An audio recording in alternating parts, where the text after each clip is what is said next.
Hello friends, welcome to home creation. आज मैं बताऊंगी कि अस्तर वाले ब्लाउज़ की कटिंग इजीली कैसे करें। तो देखिए, हम आपको उसका बता रहे हैं, आप ध्यान से देखिए।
देखिए ये वाला हमारा पीछे वाला पल्ला कट के तैयार हो गया है और मैं आगे वाले भी दिखा रही हूँ।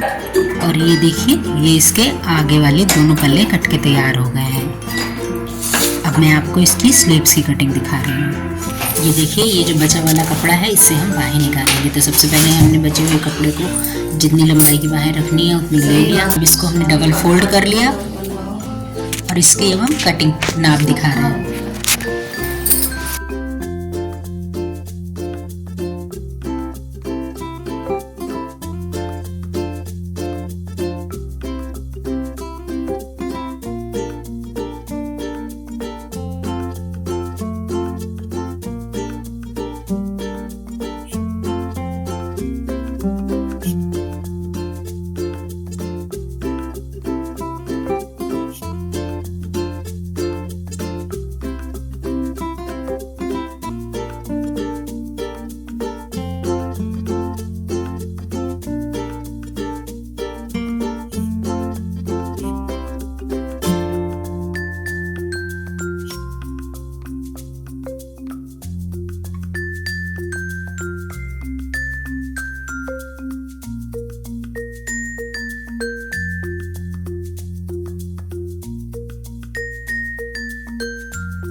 दोनों बाहें भी कट के तैयार हो गई हैं।